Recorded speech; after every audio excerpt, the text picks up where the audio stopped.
시청자 여러분 안녕하십니까? 돈 되는 복지 채널 김국자입니다. 오늘은 국민연금 추납제도, 개정 임박, 유의사항 등 질문 답변 21가지를 준비해봤습니다. 오늘의 주요 내용은 첫째, 추납제도, 법 개정 내용 및 절차. 둘째, 일신압과 분납의 차이. 셋째, 월 보험료 결정 시 유의사항. 넷째, 기초연금 수급, 국민연금 연계감액, 유족연금과의 상관관계. 다섯째, 기타 참고 사항 등입니다. 첫 번째, 추납제도는 올 연말에 개정될까요? 만약 연말에 개정된다면 그 전에 추납해야 할까요? 특별한 변수가 없는 한 올 연말에 개정될 가능성이 상당히 높습니다. 특히 추납 개월수가 120개월 이상인 분들은 2020년 내에 추납하는 게 좋을 듯합니다. 두 번째, 연말에 법이 개정된다면 그 시행일은 언제가 될까요? 통상 법 개정일과 시행일과는 약간의 시차가 발생합니다. 물론 사안에 따라 법 개정과 동시에 시행되는 경우도 있긴 하는데요. 추납제도 개정 역시 시차를 둘 것으로 예상하지만 법 개정과 동시에 시행될 수도 있음을 배제할 수는 없을 겁니다. 세 번째, 추납제도 개정의 핵심 내용은 무엇일까요? 민주당 김상희 의원이 지난 7월에 국민연금법 개정안을 발의한 바 있었죠. 핵심 내용은 추납기간과 추납사유를 제한하는 겁니다. 추납기간은 120개월, 추납사유는 실직, 폐업, 학업, 육아 등인데요. 각 사유별로 기간 제한을 다 달리할 수도 있다는 겁니다. 네 번째, 추납 개월수가 200개월인데 분납을 신청하려고 합니다. 만약 법 개정 시에 추납기간이 120개월로 제한되더라도 기신청한 분납 200개월은 유효할까요? 분납 신청 자체는 공단과의 약속이자 일종의 계약입니다. 명백한 기득권인 셈이죠. 당연히 유효하고요. 이를 공단에서도 직접 확인해 주었습니다. 다섯 번째, 추납 개월수가 200개월입니다. 올해 100개월을 추납하고 나머지는 향후에 추납할 예정인데요. 법 개정 시 추납기간이 120개월로 제한될 경우 나머지 100개월은 향후에 추납할 수 있을까요? 일반적인 법 상식으로는 가능할 것으로 예상됩니다. 단 법 개정 시에 이를 제한한다는 단서 조항이 없어야 되겠죠. 여섯 번째, 일신압을 하는 게 좋을까요? 아니면 분납을 하는 게 좋을까요? 대단한 차이는 아니지만 일신압을 하는 게 더 유리합니다. 높은 소득 대체율을 적용받을 수 있고 시중금리보다 훨씬 높은 재평가율을 적용받을 수 있기 때문입니다. 참고로 2020년의 소득 대체율은 44%, 2021년부터 2027년까지는 매년 0.5%포인트씩 내려가서 2028년 이후엔 40%로 고정되고요. 재평가율은 기납입한 보험료를 매년 현재 가치로 재평가하는데요. 지난 10년간의 평균 재평가율은 복리로 3.2%였습니다. 결국 추납액을 일찍 납입할수록 높은 소득 대체율과 높은 재평가율이 그만큼 일찍 적용된다는 사실입니다. 물론 일신압을 하려면 목돈이 필요하겠죠. 분납 시에는 목돈이 필요하진 않지만 분납에 따른 이자를 별도로 부담해야 합니다. 일곱 번째, 분납을 하려고 하는데 분납 시의 이자는 얼마나 될까요? 1년 만기 정기예금 이자율을 적용하는데요. 사례에서 보듯이 1,800만 원을 60회로 분납할 경우 월 30만 원씩 납부해야 되겠죠. 첫 달인 1회차의 이자는 30만 원에 대한 한 달치의 이자인 275원, 마지막 달인 60회차의 이자는 30만 원에 대한 60개월치의 이자인 16,500원입니다. 참고로 60회차까지의 누적이자 부담액은 50만 3,250원입니다. 여덟 번째, 분납 시 이자를 부담한다면 추납액이 입금되는 시점이 아닌 신청 시점의 소득 대체율 등을 적용해야 하는 것 아닐까요? 논란의 여지가 있습니다. 신청 시점에 소득 대체율 등을 적용해주지 않을 거라면 분담으로 인한 이자를 받아서는 안 된다는 게 제 주장입니다. 연금공단에서도 이미 공감하고 있고 제도 개선 필요성에 대해서도 인정하고 있습니다. 다만 보건복지부의 미온적인 태도와 국회의원들의 무지와 무관심이 문제입니다. 9번째, 일신압과 분납을 병행할 수 있나요? 병행할 수 있습니다. 200개월 중 100개월은 일신압하고 자녀 100개월은 분납을 할 수 있습니다. 또한 자녀 100개월에 대해서도 분납을 신청하지 않고 2회 또는 3회에 나누어 일신압을 할 수도 있습니다. 일신압이 됐든 분납이 됐든 어떤 식으로든지 추납을 하는 게 좋겠습니다. 10번째, 추납을 위한 월 보험료 수준을 내가 결정할 수 있을까요? 개인별 상황에 따라 다 다릅니다. 소득이 있는 직장가입자, 지역가입자, 이미 계속가입자는 소득 월액의 9%를, 즉 본인이 월 보험료 수준을 결정할 수 없고요. 소득이 없는 임의가입자, 이미 계속가입자는 9만원에서 21만 9,420원 사이에서 본인이 월 보험료 수준을 결정할 수 있습니다. 소득이 불규칙한 지역가입자는 공단과 협의해서 결정할 수 있는 여지가 있는데요. 이때 전략적으로 잘 결정하시기 바랍니다. 11번째, 추납 개월수가 200개월입니다. 법 개정과 상관없이 그냥 120개월만 추납하면 어떨까요? 200개월을 모두 추납하는 게 좋습니다. 국민연금 수령액을 높이는 가장 좋은 방법은 가입기간을 늘리는 건데요. 일시납 또는 분납을 통해서라도 모두 추납하는 게 좋지 않을까요? 12번째, 소득이 없는 이미 가입자와 이미 계속 가입자는 9만원에서 21만 9,420원 사이에서 얼마로 결정하는 게 가장 좋을까요? 전제 조건입니다. 모든 자료는 현재 가치 기준이고요. 월 보험료 수준은 최저 9만원에서 2배인 18만원, 중간 금액인 13만 5천원, 추납 개월수는 모두 120개월로 일시납한다는 전제입니다. 61년생에서 64년생을 기준으로 평균 기대 수명을 감안하면 노령연금 수급 기간은 236개월입니다. 월 보험료를 9만원, 2배인 18만원, 중간 금액인 13만 5천원으로 120개월을 추납할 경우 납입 원금은 1,080만원, 2,160만원, 1,620만원이 되겠죠. 월 예상 연금액은 18만 9천원, 24만 4천원, 21만 6천원입니다. 연금 수령 총액은 4,460만원, 5,760만원, 5,110만원으로 수익비는 4.1배, 2.7배, 3.2배, 원금 회수기간은 57개월, 89개월, 75개월입니다. 다만 납입 원금의 큰 차이에도 불구하고 절대이익은 모두 비슷한 수준입니다. 이는 국민연금의 소득 재분배 기능 때문인데요. 여러분께서는 소득, 재산, 건강 등을 감안해서 월 보험료 수준을 잘 결정하시기 바랍니다. 13번째, 월 21만 9,420원을 납부하고 있는 전업주부인데요. 추납 개월수가 200개월입니다. 200개월을 모두 추납하려면 4,388만 원이 필요한데 1,800만 원밖에 없을 경우 어떻게 하는 게 가장 좋을까요? 전제 조건은 앞서 설명드린 것과 거의 동일합니다.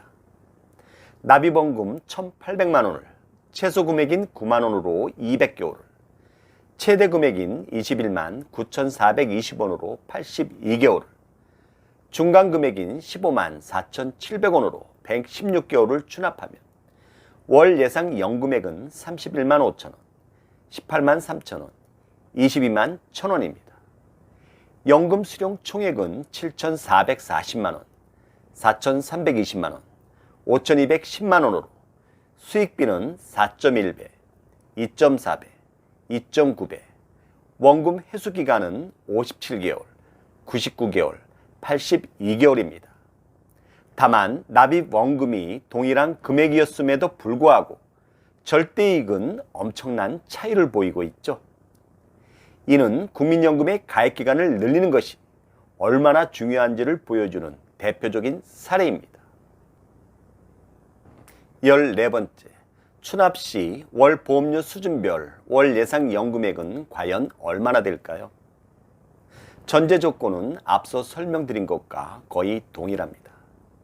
추납 개월수가 120개월이고 월 보험료가 54,000원부터 최고 금액인 45만 2,700원일 때 납입 원금은 648만원부터 5,432만원까지, 월 예상 연금액은 16만 7천원부터 41만원까지, 연금 수령 총액은 3,945만원부터 9,694만원까지, 수익비는 최고 6.1배에서부터 최저 1.8배까지, 원금 회수기간은 최단 39개월부터 최장 132개월까지. 다만 납입 원금의 큰 차이에도 불구하고 절대 이익에서는 큰 차이가 나진 않습니다. 이는 국민연금이 가지고 있는 소득 재분배 기능 때문이다 라고 이해하시면 되겠습니다. 15번째, 월 보험료 수준이 9만원 미만으로도 추납이 가능할까요? 직장 또는 지역 가입자 중에 현재 9만원 미만으로 보험료를 납입하는 분들인데요. 유의사항이 있습니다. 한마디로 소득대체율 상한제인데요. 월 보험료 27,900원으로 가입기간이 30년이라면 월 예상 연금액은 41만 7천원입니다. 27,900원을 9%로 나누면 31만원인데 이는 흔히 말하는 빚값, 즉 본인의 소득 월액입니다. 월 예상 연금액이 41만 7천원인데 본인의 소득 월액인 빚값이 31만원인 경우 실제 지급되는 연금액은 31만원이 한도입니다. 월 보험료 수준이 현저히 낮은 분은 예상 연금액과 본인의 소득 월액인 빚값을 비교하면서 필요시 보험료를 증액해야 합니다. 16번째, 추납으로 인해 기초연금 수급 대상에서 제외되지는 않을까요? 김 씨는 애시당초 기초연금 수급 대상이 아닙니다. 추납으로 연금액이 증가하더라도 어차피 기초연금 수급 대상은 아니므로 추납을 하면 되겠죠. 이 씨는 기초연금 수급 대상인데요. 추납으로 연금액이 증가함에 따라 기초연금 수급 대상에서 제외되는 경우라면 추납을 해서는 안 되겠죠. 박 씨는 기초연금 수급 대상입니다. 추납으로 연금액이 증가하더라도 기초연금 수급 대상이 될 경우엔 추납하는 것이 좋습니다. 단 기초연금 수급 자격 및 조건, 소득 및 재산은 얼마여야 할까 미리 공부해 보십시오. 추납, 임의가입, 계속가입 등에 따른 이익은 예측이 가능합니다. 반면 기초연금 수급 여부는 사실 먼 미래의 일이죠. 또한 제도 개선의 가능성도 충분히 열려 있습니다. 기초연금과 관련한 긴급 속보입니다. 기초연금은 만 65세 이상 소득하위 40%에겐 30만원, 소득하위 41%에서 70%까지는 25만 4,760원을 지급해줍니다. 내년부터는 소득하위 70% 모두에게 30만원이 지급될 예정이죠. 며칠 전인 10월 28일 문 대통령은 국회 시정연설 중에 변경되는 복지제도 분야를 일부 언급했는데요. 그중 기초연금 수급 대상을 소득과 무관하게 전체에게 지급하겠다는 의지를 밝힌 바 있습니다. 17번째, 추납하면 기초연금이 국민연금과 연계 감액되는데 괜찮을까요? 59년생인 A씨의 사례입니다. 월 9만원씩 197개월에 대한 1,773만원을 추납해야 할지 고민 중입니다. 현재의 예상 연금은 28만원인데요. 만약 추후 납부를 하면 월 연금액이 31만원 증액됩니다. 도표에서 보듯이 추납하지 않으면 현재의 예상연금 28만원에 65세에 받을 기초연금 30만원을 더하면 58만원이 되겠죠. 반면 추납하게 되면 현재의 예상연금 28만 원에 추납으로 인한 31만 원을 더하고 65세에 받을 기초연금 30만 원을 더한 후 국민연금 연계 감액 7만 원 수준을 감액하더라도 82만 원이 됩니다. 국민연금을 수령하는 62세부터 기초연금을 수령하게 될 65세까지의 3년간은 기초연금 감액과는 아무런 상관이 없겠죠. 67세에 도달하면 추납으로 인한 납입원금 1,773만 원은 모두 회수됩니다. 결국 67세 이후엔 기초연금이 감액을 일부 감안하더라도 추납으로 인한 공짜연금이 매월 24만 원이 되는 겁니다. 추납 등으로 국민연금 수령액이 45만 원을 초과하더라도 지레 겁부터 먹지 말아야 합니다. 추납, 임의가입, 임의 계속가입 등으로 국민연금 수령액이 대폭 증액될 경우에는 기초연금 감액을 감수하더라도 유리한 경우가 더 많기 때문입니다. 추납 등으로 국민연금 수령액이 소폭 증액된다면 국민연금 수령액을 45만 원에 맞춰서 추납하는 것도 하나의 방법이 되겠습니다. 참고사항입니다. 첫째, 기초연금 수급 여부는 먼 미래의 일이죠. 여러분의 연령에 따라 5년, 10년 또는 20년 뒤의 일입니다. 그리고 기초연금은 소득과 무관하게 65세 전체에게 지급될 가능성을 배제할 수 없다는 겁니다. 또한 기초연금, 국민연금 연계 감액제도의 폐지 가능성 역시 배제할 수 없을 겁니다. 둘째, 추납 등으로 인해 국민연금 수령액이 증액되는 것은 충분히 예측 가능한 이익입니다. 셋째, 여러분의 소득이나 재산도 변동하지 않겠습니까? 18번째, 부부 모두 추납 대상자입니다. 자금 부족으로 한쪽을 선택해야 한다면 어느 쪽을 추납해야 할까요? 부부 중 누가 연금 수급 연령이 더 빠른가? 그리고 누가 더 오래 살 것인가? 통상 남편이 부인보다 3세 내지 4세 정도 나이가 많고요. 여성이 남성보다 평균 6년 정도를 더 산다고 합니다. 남편은 연금을 먼저 받지만 오래 받지 못하는 반면 부인은 연금을 늦게 받지만 오래 받는다는 장점이 있겠죠. 부부간 나이 차이가 많으면 남편 쪽에 추납하는 것이, 부부간 나이 차이가 적으면 부인 쪽에 추납하는 게 더 좋을 것 같습니다. 단 유족연금, 중복급여 조정으로 인해 추납 효과가 반감될 수도 있음을 꼭 기억하십시오. 19번째, 자금이 부족할 경우 반납부터 할까요? 추납부터 할까요? 반납 500만 원, 추납 500만 원을 납부해야 합니다. 1000만 원이 소요되는데요. 보유하고 있는 돈은 현재 500만 원인 경우입니다. 우선 추납 500만 원은 일시에 납부하고 반납 500만 원은 분할 납부하는 것이 더 유리합니다.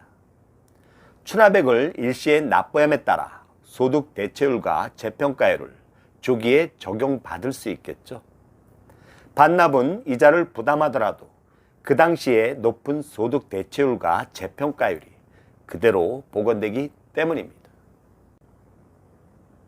20번째, 추납하면 연말정산시 소득공제를 받을 수 있을까요? 젊은 층에서 많은 질문이 있었는데요. 국민연금 보험료, 건강보험료, 고용보험료 등은 소득공제가 가능하죠. 국민연금을 추납하면 보험료 납입 시점에 소득공제를 통해 절세를 할 수 있는 반면 연금 수령 시에는 과거 소득공제를 받은 부분은 과세 대상이 되고 소득공제를 받지 않은 부분은 과세 대상이 아닙니다. 현재 소득이 있는 직장, 지역, 이미 계속가입자가 소득공제를 받으면 연금 수령 시에는 과세가 되고 현재 소득이 없는 임의가입자 또는 이미 계속가입자는 소득공제를 받을 수 없는 대신 연금 수령 시에는 비과세됩니다. 21번째, 군 복무 기간에 대한 추후 납부도 가능할까요?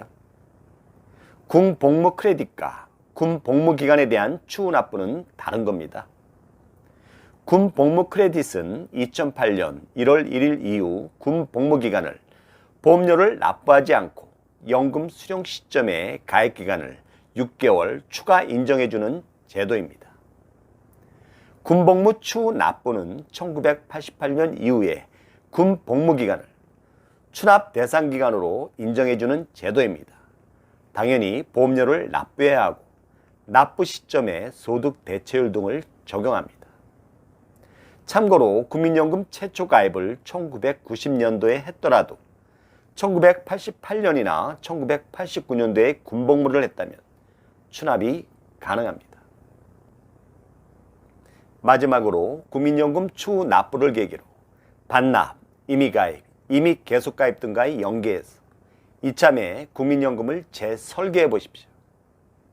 이상으로 국민연금 추후 납부, 개정 임박, 유의사항 등 질문 답변 21가지를 살펴봤습니다. 여러분 도움이 되셨습니까? 도움이 되셨다면 구독과 좋아요, 많은 공유 부탁드립니다.